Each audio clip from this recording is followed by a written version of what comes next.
Over the recent past, separate crises stopped looking separate. One war expands, another border heats up, and leaders start speaking in warnings instead of diplomacy. Markets dip, flights reroute, and emergency meetings multiply.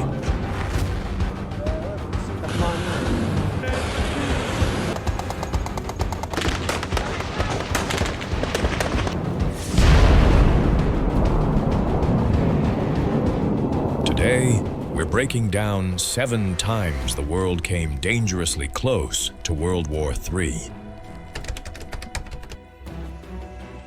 In 1956, Egypt nationalized the Suez Canal. Britain and France saw it as a direct hit to their influence and trade. Israel had its own security goals. The result was a fast military operation that put 3 countries inside Egypt, while the superpowers watched from the sidelines. What made Suez feel like a World War III risk was not the size of the fighting. It was the mix of pride, alliance politics, and Cold War tension. The United States did not want a wider war or a colonial replay that could push newly independent states toward Moscow. The Soviet Union saw a chance to challenge Western power in the Middle East. In a crisis like this, threats start doing the work of weapons. Soviet leaders hinted that they could strike London and Paris if the invasion continued. Washington pushed back in its own way, pressuring allies to stop and warning that escalation would not be supported. Global markets reacted, and the United Nations became a stage for urgent bargaining. The scary part is how quickly a regional operation can trap bigger players. If the Soviets had moved forces into the area, or if British and French units had struck Soviet advisors by mistake, you could have seen tit-for-tat steps that neither side planned at the start. An argument about a canal could have become a clash between nuclear blocs. For Americans, the warning signs would have been loud but confusing. Allies acting without full U.S. support, emergency diplomacy, newsrooms talking about red lines without clear maps. When superpowers lean on each other through proxies, the public often feels the tension before it understands the cause. If you're watching a similar kind of crisis today, your job is not to join the noise. Your job is to reduce your risk. Keep your gas tank above half. Refill prescriptions early. Hold a few days of food and water so you are not forced into crowds when headlines turn sharp. And keep your information clean, because rumors spread faster than any convoy. In October 1961, Berlin became a pressure point where a local dispute could have turned into a direct US-Soviet clash. East German authorities tried to control access across the border. The United States refused to accept limits on movement in West Berlin. The argument escalated from paperwork to armor. American tanks moved up near Checkpoint Charlie. Soviet tanks rolled in to face them.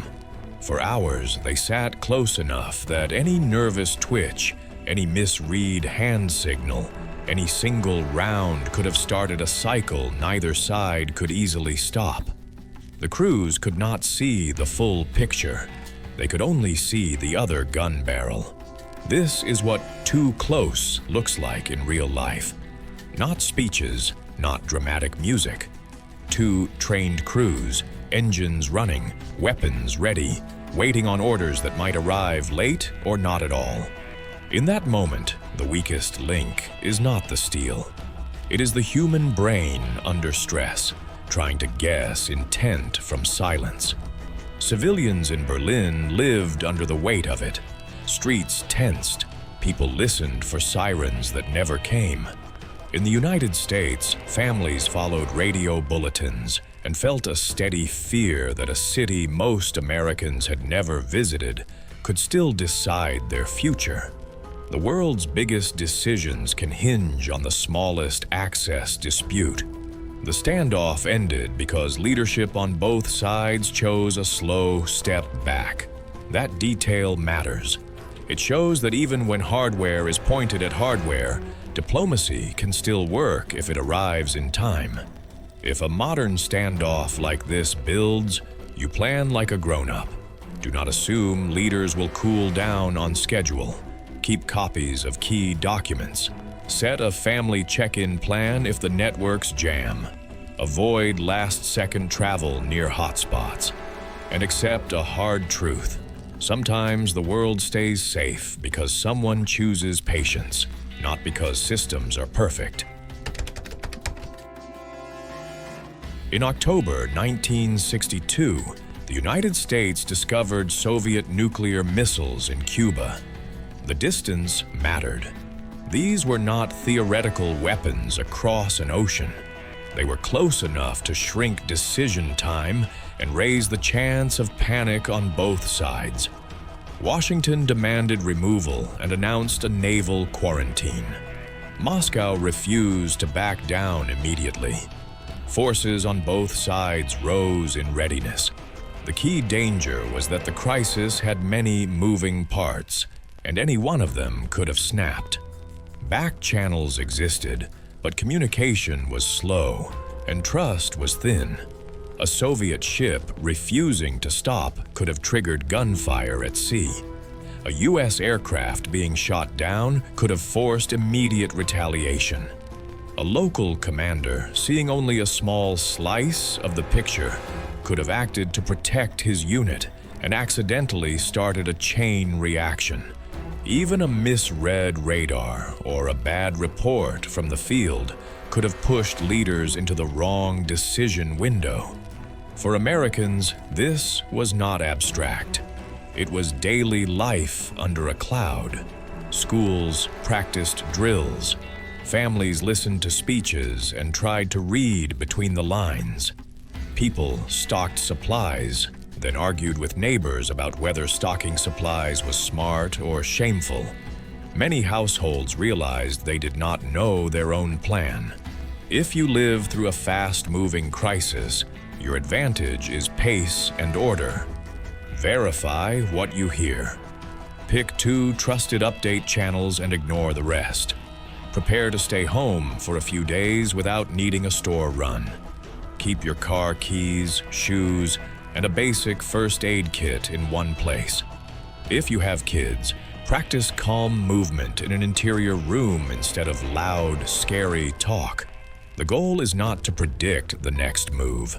The goal is to avoid being caught unready if the next headline hits at night. In 1973, Egypt and Syria attacked Israel, and the war moved quickly. Israel fought for survival. The United States supported Israel with resupply.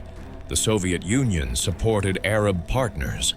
The battlefield was regional, but the risk was global because both superpowers were wired into the outcome and watching each other's shipments and signals. What made this moment dangerous was intervention fear.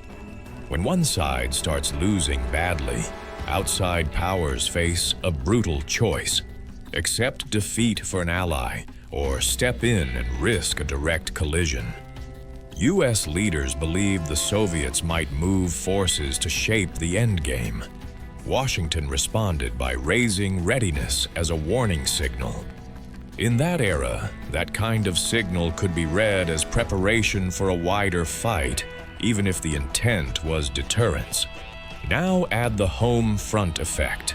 Energy markets reacted fast, and the oil embargo era showed how a distant war can hit American life through price spikes, shortages, and political strain.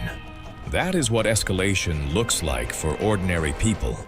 No tanks on your street, pressure on your wallet, uncertain supply, and a news cycle that never stops. Subscribe to the WW3 Files for calm breakdowns that help you think clearly under pressure. If a modern war starts pulling in major powers, You focus on what actually hits home. Assume fuel gets more expensive fast. Assume some goods arrive late. Build a small buffer of basics over time, not in a panic. Talk with your family about how you will handle a sudden school closure or a short outage. And keep your tone steady, because fear inside your home spreads faster than any headline. In 1983, NATO ran a command exercise called Able Archer. Exercises happen all the time, but this one looked unusually realistic to Soviet eyes. It simulated escalation steps, used new communication patterns, and included political-style decision signals that could be misread as real strike preparation if you already suspect a surprise attack. The Soviets had reason to be nervous. Trust was low. Intelligence was incomplete. Their leadership had lived through years of tension and believed the West might use a drill as cover. When your system is built around avoiding being surprised, you start treating ambiguity as danger. Reports later suggested Soviet forces increased readiness, and the core risk was simple.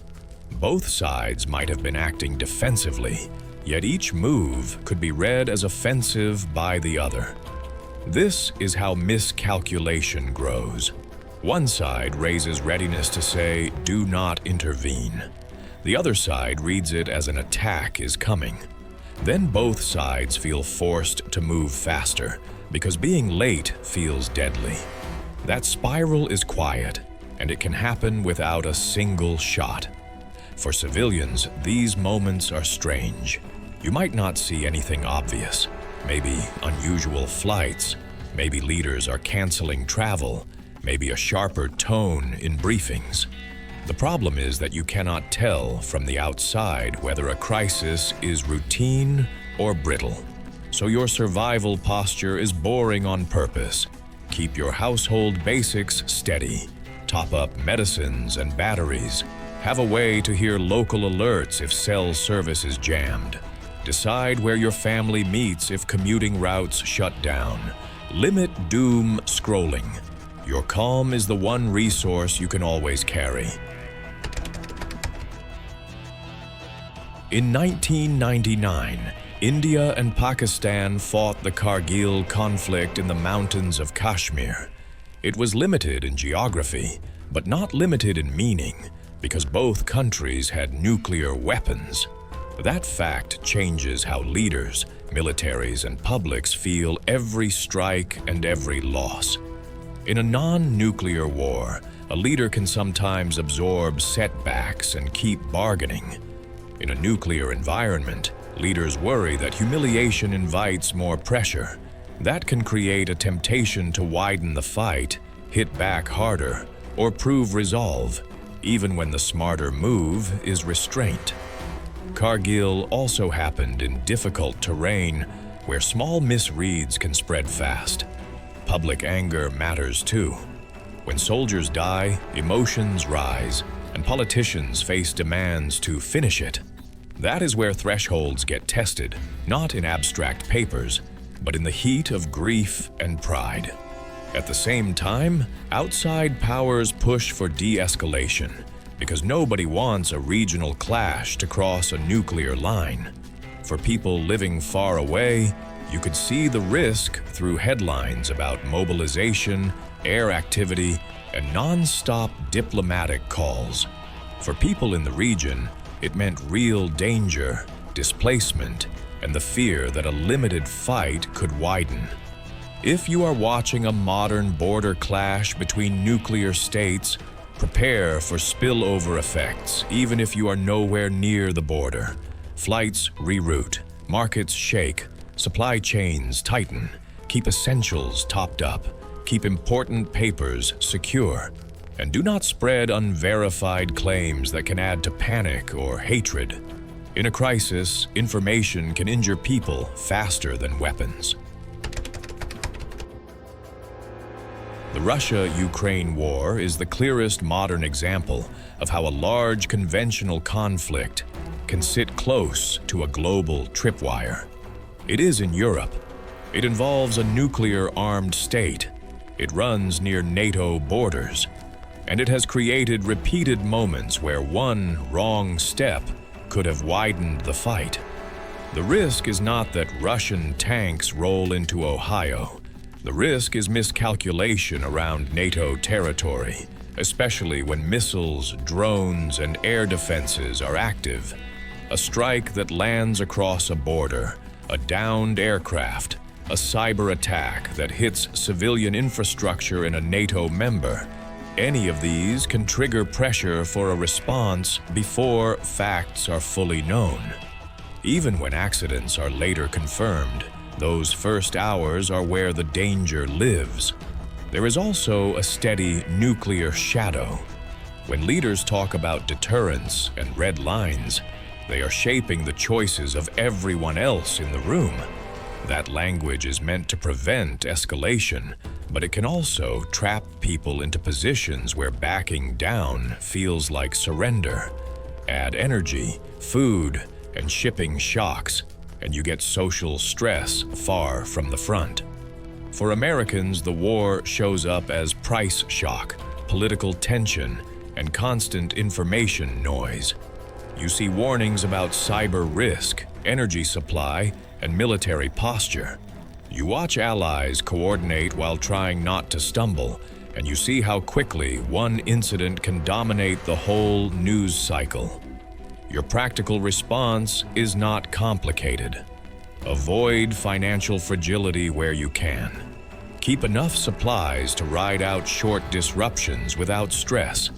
Assume social media will be full of false claims during any major incident. So wait for confirmation before you act. Check on neighbors who are elderly or alone, and keep boundaries with people who spread panic. Hold your routine where possible, because routine protects judgment. These were real conflicts where escalation was plausible, not guaranteed. Leaders misread, systems move fast, and public pressure distorts choices. Your job is calm preparation, verified information, and steady routines. This is analysis, not prediction, and not a call to panic. Stay ready, stay calm, and focus on what you control at home.